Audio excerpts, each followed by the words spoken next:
Welcome to the Thriving Farmer Podcast. I'm your host, Michael Kilpatrick. Our mission is to inspire, educate, and celebrate sustainable farming. We believe that you can build a profitable, sustainable farm that gives you true farm freedom. Join us as we talk to farmers, innovators, educators, and entrepreneurs to glean their top takeaways in business and life.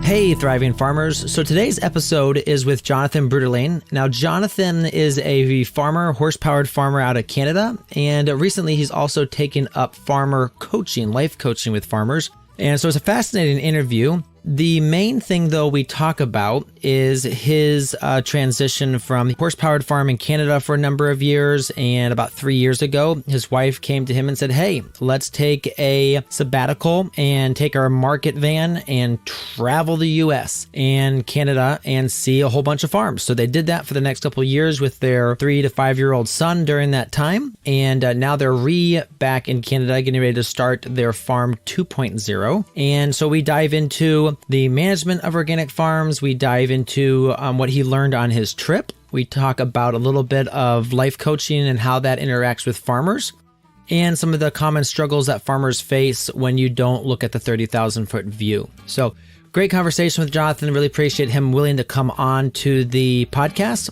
and you're going to enjoy this episode. Welcome to the podcast, Jonathan. Yeah, hi. It's great to be here. I'm so excited to have this conversation. Yeah, Jonathan, can you give us a little bit of your background? Absolutely. We started the farm in 2009, fresh out of university, my wife and I, and we were originally on rented land at an incubator farm, just getting going, renting all the equipment, and slowly building it up. And we eventually, in our third year, moved to another rented property with 150 acres, mostly wooded, but a pretty big place with a big warehouse and a house and a barn. And that's when we decided to make the shift towards horsepower. So we bought 2 big Belgian draft horses, and we launched into farming with a mix of tractor power and horsepower because we had done an internship previously together to learn how to do that. And we were doing 6.5 acres of vegetables, doing about 180 CSA shares per week, and the other half of the vegetables through farmers markets and also through a cooperative farmers market that we founded with 4 other farms. Yeah, talk to me a bit about the horse farming. You said you mixed with tractor farming. So what kind of tasks did the horses do and what kind of tasks did the tractors do? Yeah, basically, we had a pretty big tractor, an 80 horsepower tractor that we were using for chisel plowing, for moving pallets around. Everything on our farm moved on pallets or big bins, the big pallet bins, and for using the bush hog and loading compost and mixing compost. So basically, everything apart from that was done with the horses. So secondary tillage and, most importantly, mechanical cultivation. So we had gotten it down to pretty little hand weeding using a single row riding cultivator with the 2 horses. Gotcha. So everything was grown on a single row then? Yeah, everything except for, we had a block that was like bed system, multi-row for the greens and radishes and the herbs. And everything else was single row, except that I ended up shifting towards double row for carrots and beets and building a bracket so that I could have a single tooth go down in between the middle of the 2 rows. So it was basically, we were doing ridge till a bit like Eric and Ann Nordell, and we were growing 2 ridges of carrots and beets on a ridge and doing this really like nerve-wracking cultivation of trying to be very precise because we had 2 rows instead of 1 on the ridge. Yes, I can imagine, especially with the horses. Right, exactly. And sometimes people ask like, oh, can you be profitable with horses? And I would say it has nothing to do with it. It's like, we were making a great living and, about $40,000 gross per acre with a single row system, So I think it has a lot more to do with how you're seeing the farm as a business and how you're managing the business end of it rather than is it a tractor or is it a horse? Absolutely. No, I think you're absolutely correct. All right. So you're farming. What was the next thing in your story?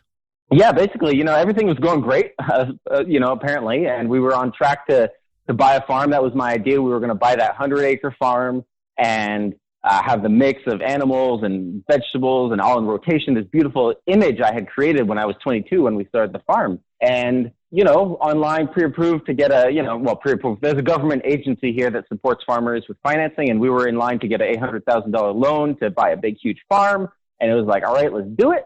And my wife came to me one day and said, hey, Jonathan, let's sell everything and go for an adventure and take a step back from this whole track that we're on. And for sure, it was a big shock for me. Like, oh, hold on, we've arrived, you know, it's this whole like, no, but we're doing it. Like, what are you talking about?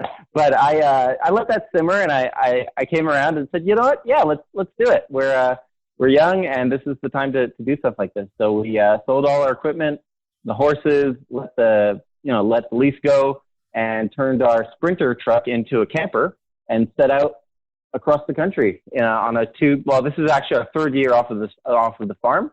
And now we're back in Canada after going around the US and Canada twice and looking to settle back down and launch the second iteration of the farm. Very cool. All right. So 3 years on the road in a Sprinter. That must have been interesting, awesome. A lot of stories you probably have from that. Yeah, with a 3-year-old son. Yeah. So what were your big takeaways from the trip? It's a good question. Some of my big takeaways was, really just being so inspired by the hospitality and generosity of farmers throughout the country. Just going to a new area and going on Google Maps, looking for organic farm and being like, hey, can we come by and spend a couple of days and meet you? And just being amazed by that generosity. And also that it's possible to farm. I don't want to say it's possible to farm anywhere, but just like noticing the diversity of factors that come together, you know, market, climate, but this can be really done in like so many different ways. And it's like possible to carve out a niche in so many different circumstances. Mm-hmm. So what were some of the favorite farms that you visited? One that really stood out for me was Dripping Springs Farm. Mark and Mike up in northwestern Arkansas. It was a 4-acre flower farm and vegetable farm in the Ozarks. Really beautiful place. What really stood out to me there was how important yoga is for Mark and the way that he really carved out time in his day for that. So often we think like, oh, we're going to work and we're going to finish at 5 o'clock. You know, like that was sort of my approach. Like we're going to work, we're going to have reasonable work hours. We're going to finish at 5 and we'll do what we want after that, you know? And at Dripping Springs, what they would do, they would start work around 7 or 8 in the morning, work until 1 o'clock, and have an hour and a half yoga break in the middle of the day. And then, you know, have lunch and start working again until 7 o'clock. And so that really stood out to me as someone who was so clear about what brought him, joy and nourishment in his day and was actually willing to schedule that time in the day rather than leaving it to later. Yeah, very interesting. Now, when you say organic farm, you really don't necessarily think Arkansas, Ozarks. Is that something unusual for that area? Yeah, for sure. I mean, you know, going there, I was just following the GPS on my phone and we turn off the beaten track, off the paved road, and we get on this like bumpy, windy gravel road, you know, going deeper and deeper into the brush off the beaten path. And as we're going, there's more and more burnt out cars and like trailers and Confederate flags and Trump signs. And I'm like, if I didn't know that I was going to a flower farm run by a gay couple for the last 30 years, I would be so freaked out right now. So it was just like amazing to see how diverse the country really is. And just talking with some of their neighbors, these people with, you know, Confederate flags and stuff like that, and being like, hey, like what's that like? And they're like, oh yeah, you know, that's Mark and Mike, those good hardworking boys back there. Like, it's like easy to hate from afar, but when those are your neighbors, I was very touched by like, you know, we think of it like, oh yeah, there's so much polarization, but when it comes down to human, there is that link there. And I was just really touched by that. Oh, absolutely. Yeah. I remember when we started farming in upstate New York, there was a lot of animosity from us to us because, again, the whole organic thing. But pretty soon, those farmers started coming around. And I remember one day the farmer was cutting our hayfield. He stopped his tractor and he motioned me over because I was walking by. And he's like, what are you applying to your hayfield? Because this is the best hayfield that I cut now. And it gets better and better every single year. And I was like, well, we apply compost and we run the animals on it. But that was something that was kind of the turning point of the whole community, just now starting to realize this is a legitimate business. And you're right. There's all types. And it's so beautiful to see how everyone can connect through food. Yeah. Yeah. So as a farmer, there's always endless tasks to be done. When you were farming, what systems did you set up to ensure your focus and to tackle your most vital priorities every day? Yeah, basically, you know, the system that I found most vital was just very simple, big blackboard and a bowl of, you know, piece of chalk, and really using that as a tool to get the team on board. A tool so that, you know, I would do a weekly field walk and write down what I thought needed to be done in each field. But then we would have our weekly meeting where we would all sit down, and I was actually one of our employees who would actually write the stuff on the board. And we'd go through and we'd see like what needs to be done and really get like the feedback from the team, because sometimes, honestly, there were parts of the fields that I hadn't even been to that week. And I'm getting feedback from like, oh, wait, you know that those cabbages are ready to be harvested this week? I'm like, wow, Emily, thank you, So that's huge. And the notion of prioritizing, one thing that really made a big difference for me was when I read 7 Habits of Highly Effective People by Stephen Covey. That was really like a turning point for me. It just woke up. I mean, it's too much to talk about in one interview, but it just woke up a whole lot of stuff for me. And really the distinction between urgent and important. That there's like that quadrant where it's like on the top, there's the axis of urgency, and then down the side, there's the axis of importance. And so one quadrant is like urgent and important, obviously stuff we got to do. There's urgent, not important. Yep. There's not urgent, not important. That's like, wasting time on Facebook, which we just got to get rid of completely. And then there's the quadrant of important, but not urgent. And that's the type of thing where we need to be shifting our time towards that. So when I sort of got that in my head, it helped me shift from, okay, we got to go, always be in the urgent and important, like harvest, go, go, go mode, versus, hey, we got to go flame the weed those carrots, because it's not urgent. Like nothing's going to happen if we don't flame the carrots this week, but down the road, it's going to pay off. So just going through the board, through the big chalkboard, and prioritizing stuff, not only based on what's urgent, but making sure to get some of those not urgent but important tasks done every week. Yeah. And then, so that was the day. And at the end of the day, how did you wrap the day up with the team? Yeah, I mean, that was the week. So we'd have that meeting once a week, about 45 minutes to an hour. And then every morning we just meet quickly to set up some priorities for the day. And I found really useful to write out little lists for each person so that people wouldn't have to always come back and find me after they were done. They knew pretty much what they needed to do for the day. And obviously we'd check back in at lunch just to make sure that priorities hadn't shifted. But I found it really important at the end of the day to close with a short 10, 15-minute meeting while people were filling out their timesheets to really celebrate and acknowledge what we had accomplished in that day. So having people go up to the blackboard, checking stuff off, like not just me as the boss in the evening checking stuff off the list, but really having the team up there, having the satisfaction, checking it off, celebrating it as a team, and also acknowledging what people had been up to. Because sometimes it's, you know how it is on a farm. It's like, what has Bob been up to all day? I have no idea. But coming together as a team and seeing that we're all playing together on this farm is really, for me anyway, it was a powerful moment. And so we tried to work that in at the end of each day.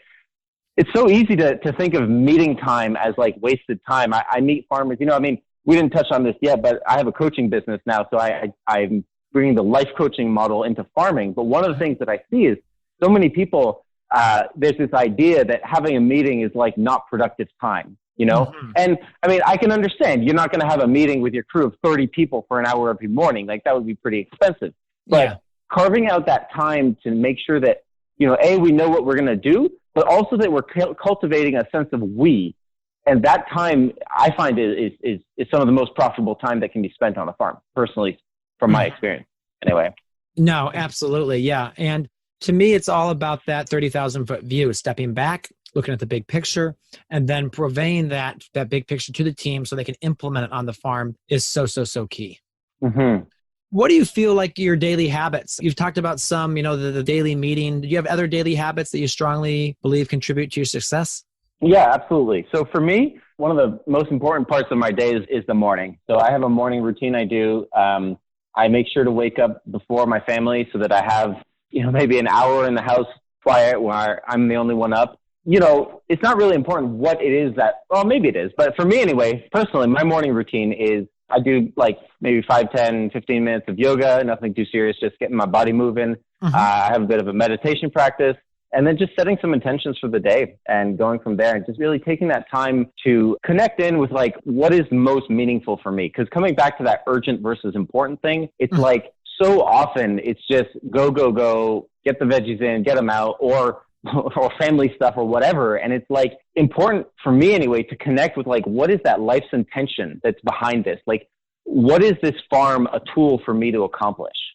It's not just farming for farming's sake, but it's like the farm is a tool that we use to either, make a contribution, achieve something, or create a certain lifestyle that we want to live. So taking the time every morning just to connect in with that vision once again, like you said, the 30,000 foot view is so powerful. Yeah. And just also learning the tools to calm my mind. And as you can tell, I'm a sort of enthusiastic, fast talking person, and just taking the time in the morning to cool down and just like, wow, yeah, take a pause. And it doesn't have to be very long, but I know that the days where I skip my morning routine, I am not on my game as much as the other days. Mm-hmm. Absolutely. So talk to us about shutting down your farm. Was that really hard? I mean, were there other hard things that you've done in your farming career that you look back and say, this was really hard thing to do? Yeah, it's sort of like a heartbreak of like, no, but I thought that this is where we were going. And what I realized was I had never allowed myself the flexibility to let my vision evolve. I'd done some workshops with holistic management. We had a holistic goal. We had like this very clearly enunciated vision of what we wanted to create. And I realized that I had just become so attached to that vision, as opposed to creating that vision and then sort of like, letting it go and live in the present and like allowing it to evolve over time. Mm-hmm. The other thing I realized, one of the takeaways of leaving the farm is that it's really not lost. It's like the experience and the knowledge and the skills and habits as an entrepreneur that I developed in that business. I'm now able to apply in my life coaching business. I'm now able to apply as I go forth and start like iteration number 2 of the farm. Mm-hmm. And when I realized that it was really not a loss, it sort of took a weight off of like, oh yeah, I don't have to be tied into this for the rest of my life. This is a choice I'm making today. And like this opportunity to take off and to go on a road trip and to see what else is out there is present. Let's take it. I wanted to mention also one of the things that one of the motivators for leaving the farm was realizing how isolated we were. We were in this super cool, dynamic area. Like J.M. Forte was my neighbor. Like he lived like 10 minutes away, and we would hang out with them from time to time. And like, there's just like tons of organic farms and bakeries and breweries and like all this cool stuff. And the people I had the closest link to was like my neighbors across the road who were a pair of, conventional sheep farmers in their 60s who were drinking Pepsi. And just by the fact of being close, like, oh, can I borrow that machinery? Can you help me fix it? Those were the people we connected with. And so we realized that it wasn't enough to be in a cool, dynamic area for us anyway, that we really wanted to be somewhere where we could connect with other people, really at walking distance. I would love to be somewhere where I can farm, but where my kid can run outside and play in the mud with the neighbors. That's really what I'm looking for. And it was a vision that we had, in our early 20s, but we had repressed like, oh no, well, that's not possible. It's not feasible. That's just like a hippie dream. We're not going to do that. But to realize that 10 years later, that dream was still there and it wasn't something I could turn away from. And that, yeah, you can keep pushing on a door that's not opening, but eventually it's like, yeah, okay, wait, what's going on here? Like, yeah, this isn't working fundamentally for us as people, because we often talk about ecological sustainability and now we're talking more about economic sustainability, but it's like there's also the human sustainability element that we can have the best designed systems and crop rotations and marketing systems, but if at the end of the day we're tired and broke and depressed and getting divorced, well, what's the point? It's like that's not any more sustainable than growing Roundup Ready corn, as far as I'm concerned. And so the human sustainability element of it is really something that's front and center for me right now in my life. Yeah, I think it absolutely relates to when they look at stress on the human body and how that's actually worse than so many of these other factors for causing disease. So yeah, it's absolutely 100% a huge problem that I see in the farmers we work with. They feel like they have to keep going because they think like the other farmers out there, oh, if I stop farming, what will these other farmers think of me? And I have to hand it to some of the other farmers, which actually stopped farming the year before we did. And we stopped farming because my wife's family was in Ohio. We just had a baby. She wanted to be near them. And actually, we're now starting to ramp back up our farm production. So it's kind of like a pause like you had. And so that's one of the reasons I really wanted to interview you, because you went through that same thing. Mm-hmm. But this family realized that they couldn't get pregnant because they were so stressed out. And so stopping that farm, going back to the previous life, yes, it was different. It wasn't farming, but it allowed them to have their children and to really be more as a family instead of that stressed out, I want to kick you out of the house because the farm isn't going right. So it's a huge problem I see. And I'm glad that you brought that up. Yeah, absolutely. It's really one of the things that has gotten me so excited about life coaching, because when we were on our road trip, one of the things I found was this coaching school in California. And I just went to like the first like personal development workshop, and I was like, wow, I want to learn to do what those coaches are doing, and I want to bring that to the farming community, because what I see is that, like you always say, we're standing on the shoulders of titans. You know, we're standing on the shoulders of giants. Like, it's not 1970 anymore. We know how to grow crops organically. And it's like, we all know we need to be flame weeding the carrots, but why are there some farms that are nailing it consistently and others who aren't? What I'm seeing is that it has a lot to do with what's going on up here, you know, up in our brain. And and it has a lot to do with the organizational systems and all this great stuff that's emerging in the community. But it also has a lot to do with the mindset and what conversations we're listening to internally that has us acting in certain ways. So this really ties into the quality of life element. Like we were talking about, living farms that are really sustainable on the human level as well. Yeah. So who would you say were your mentors in the farming space? You were obviously in Quebec, so I'm assuming some of them came from that area. Yeah, absolutely. I mean, really, the person who really comes to mind is a guy named Jamie Quinn. He has this farm south of Montreal. He's been farming, I think, since, he's been farming for 40 years, basically. And it was the first farm I ever worked at. And he just took me aside at one point and he said, Jonathan, I think you have what it takes to do this. And he says, I don't say this to everyone, but I see that you have what it takes to be a professional farmer. And that really just like struck me. And like, I still feel, emotional when I think of that moment. And that's someone who I've stayed in touch with over the years. And there's sort of three funny little phrases that I'm not sure if he even remembers saying, but that every so often keep popping into my mind as a bit like these mantras that I took away from that experience. And so the first one is no effing around. It's like, really get out there and do what you need to do, right? The next one is best foot forward, right? It comes back to like that prioritization. And the third one is don't be greedy. And I remember that was a time where we were planting onions and we were planting a little too far into the headland. And he said, no, don't be greedy. So I don't know exactly how those relate, but like those are three sort of little mantras that I took away from him over the years. Yeah, those are great. Yeah. That third one, especially, don't be greedy. I see so many farmers absolutely do that. They plant too hard in the hedgerow. And I was at a farm recently where we were water wheeling in lettuce transplants. And because they were so tight to the hedgerow, they ran the transplanter into the hedgerow and knocked all the lettuce transplants off the transplanter. So I spent another 15, 20 minutes just cleaning up those transplants, and they weren't as high quality, blah, blah, blah, blah, blah. They damaged the transplanter, all that good stuff. So I think also convert that to playing the long game. Exactly. Which I think is so important as well.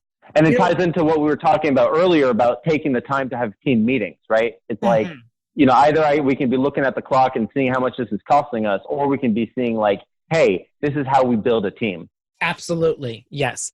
Because the pro employees that you have on your farm is the fastest way to going to the complete next level on your farm.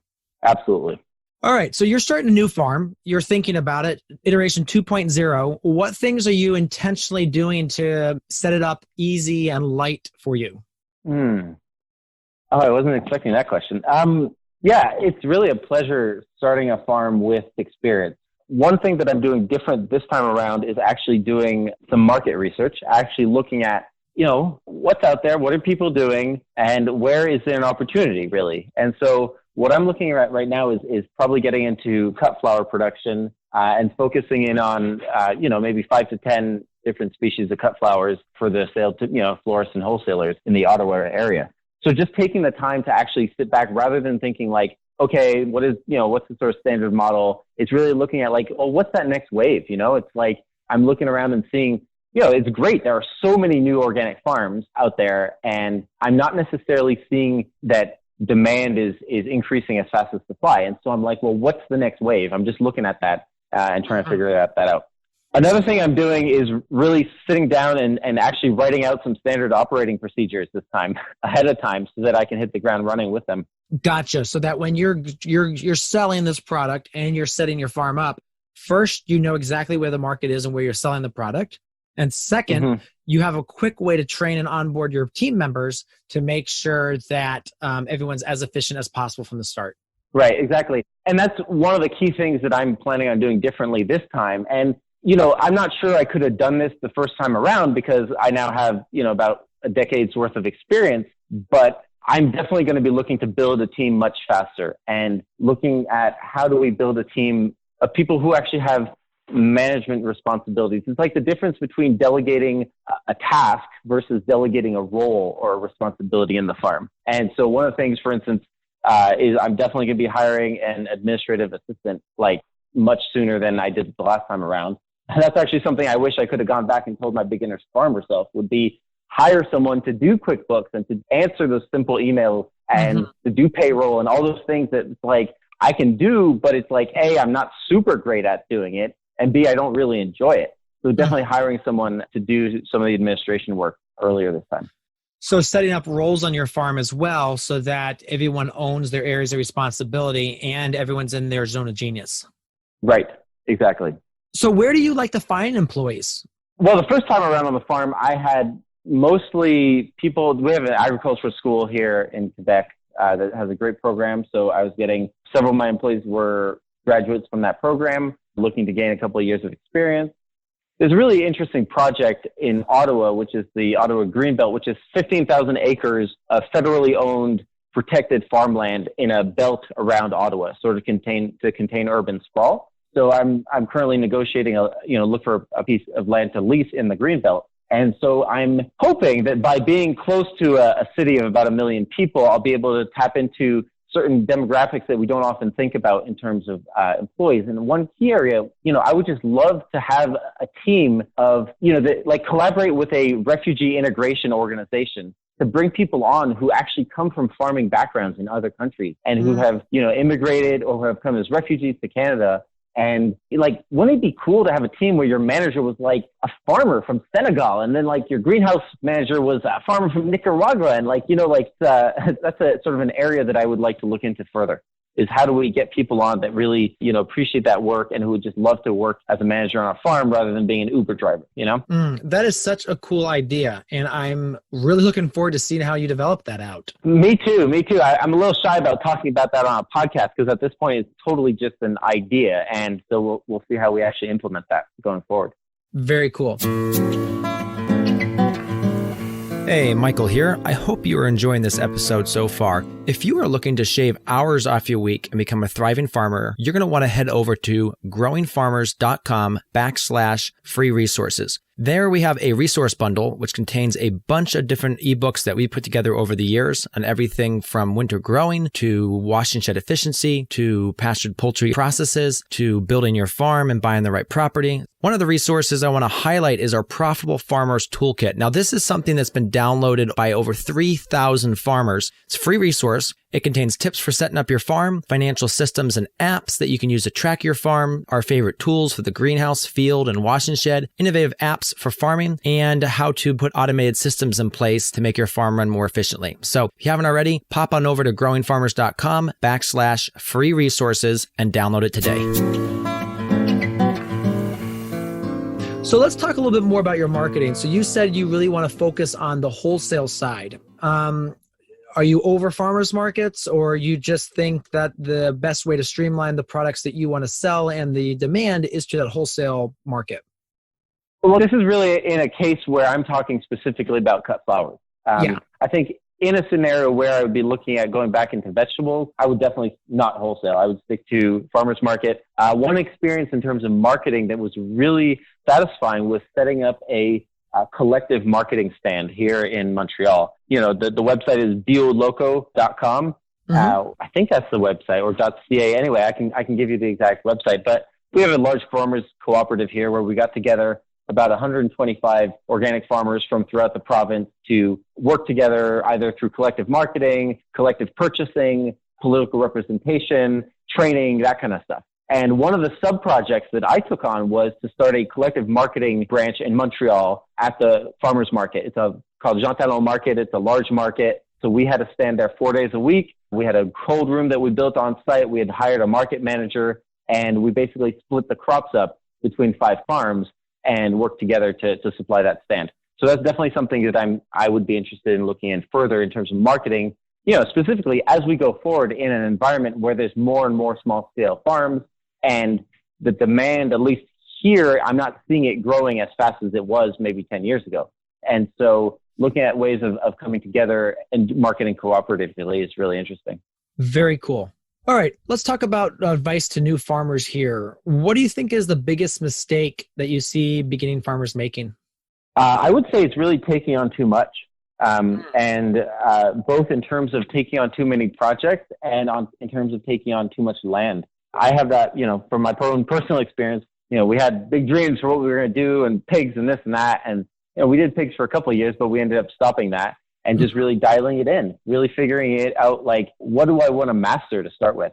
And this sort of comes back to what we were talking about before. Don't be greedy, but it's like a connected idea is like less is more. We were at 5 acres of vegetables. We were selling about $220,000 worth of vegetables, and we bumped it up to 6.5 acres, selling 250. And we didn't really make much more net income, and we just had a whole lot more headache. So I wish that I had stayed at 5 acres rather than going up to 6 acres.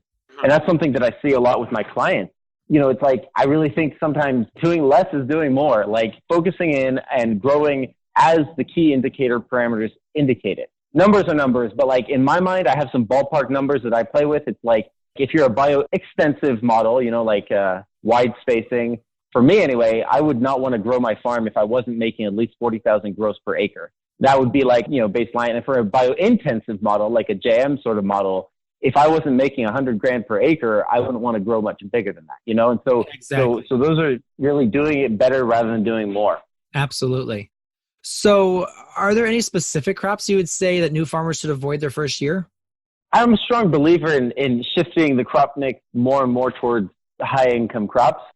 Personally, like we grew enough sweet corn to give our CSA sweet corn twice, and we didn't grow any for market. And we did it with the knowledge that was, it was a business decision that we were making to give our CSA members, half a dozen ear of corn twice in the season. I might just say to add into that corn, because you're right, especially if you're an extensive farmer too, and you have the equipment for doing sweet corn and potatoes and Brussels sprouts and those type of crops like, cauliflower, then maybe they are a good fit. But if you're not, if you're trying to do an intensive those first couple of years on a small scale, those are the crops that are going to be your least amount of return.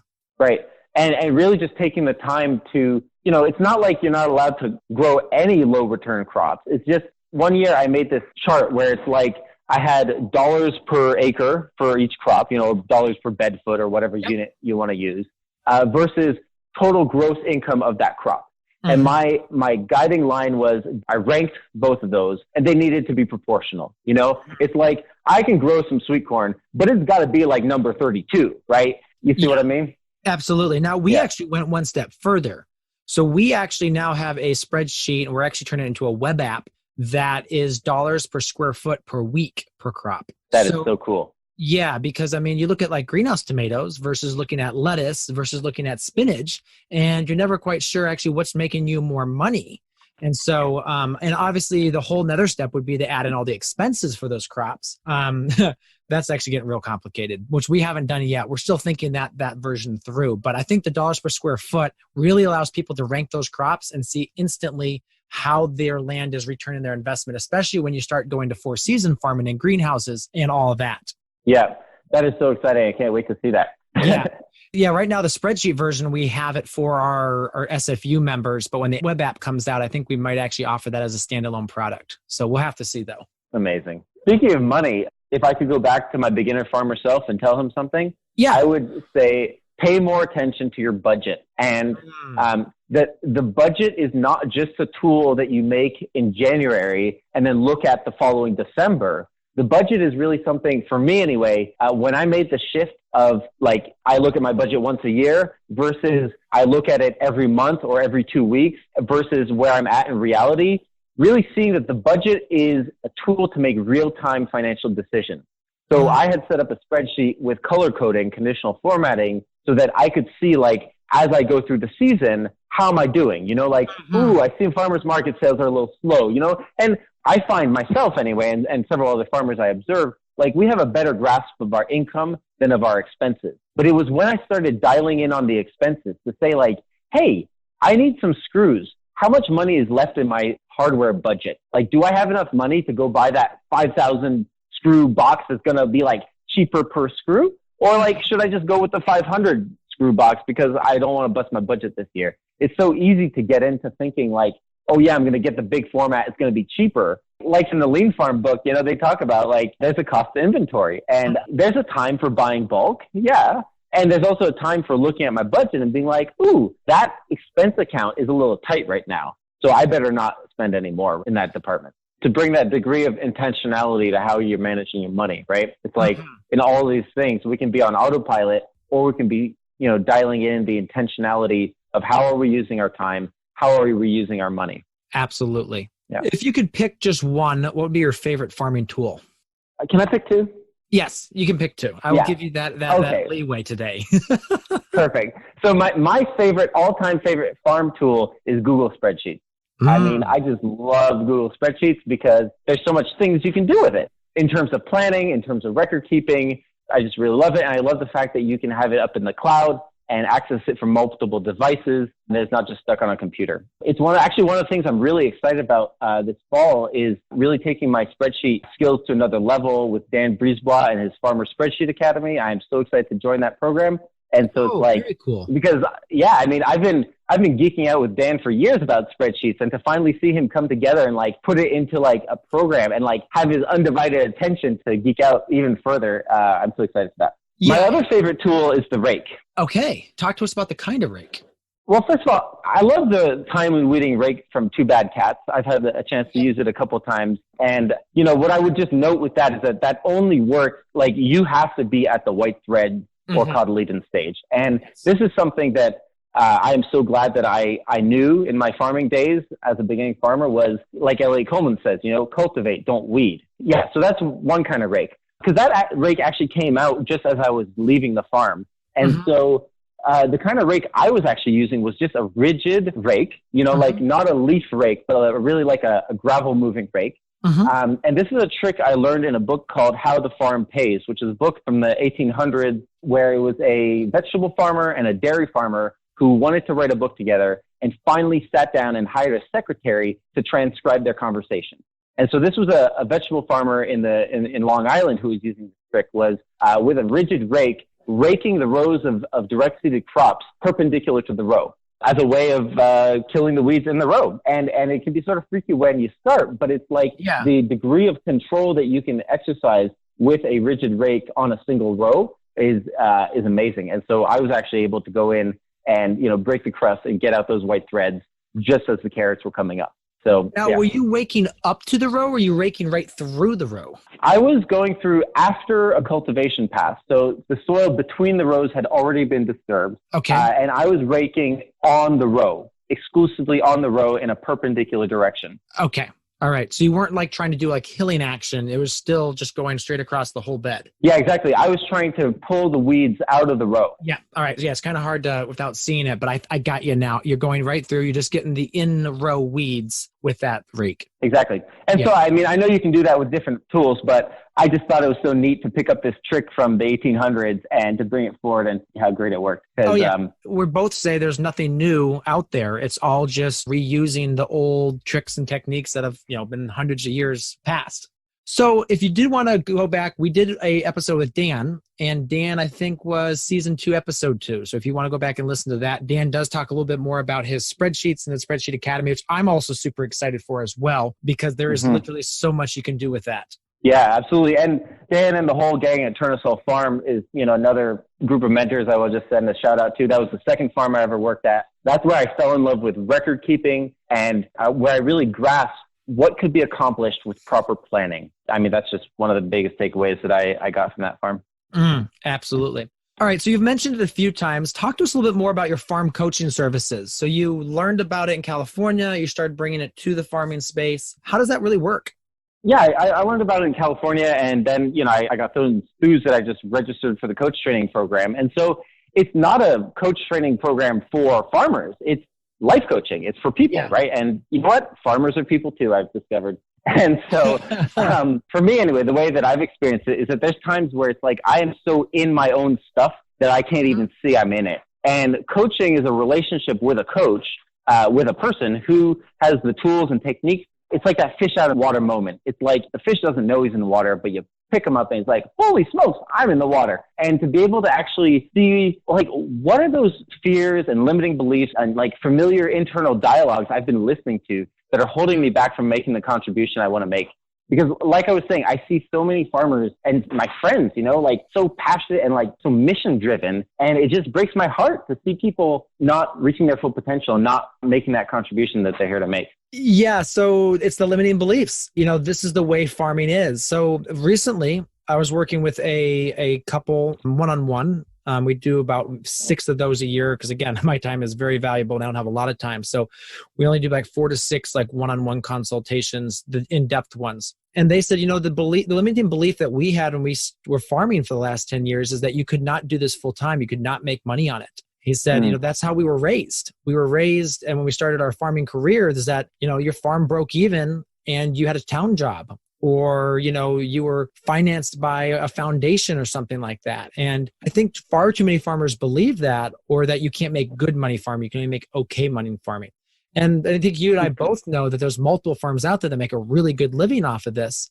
Frequently, they don't speak up because I think on one aspect, another limiting belief that they have is they're embarrassed that they actually make good money. Yeah, exactly. And what I realize is we all have these things, like we are all pretty similar, basically. The human experience is pretty similar. And it's amazing how easy it is to look out and see other farms and be like, oh, wow, they have gotten it so figured out. And like all of a sudden you look behind the scenes and you realize the journey as a human being is such a universal journey that we all have these challenges. And that like ultimately, as we go through life and we're building a business, building a family, it's like these are all really opportunities to grow as people. And the power of actually declaring something out loud, that we can have an intention, we can have a thought, but to actually, one of the powers of the coaching relationship, and I personally have a coach and I love it, is to have someone there that I can say, hey, this is really meaningful for me. And this is a goal I'm willing to set with regards to that.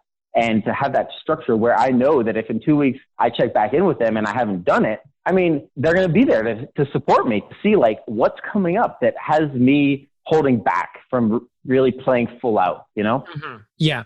Because I think we all know that life is way too short to not play full out, especially as I have family. I have a family now and I have the kids that are Charlotte's 4.5 and Simon's turned 2 months ago. Every single day they're growing up. And to, be spending 16, 18 hours a day working and not spending the time I could with them as they're growing up.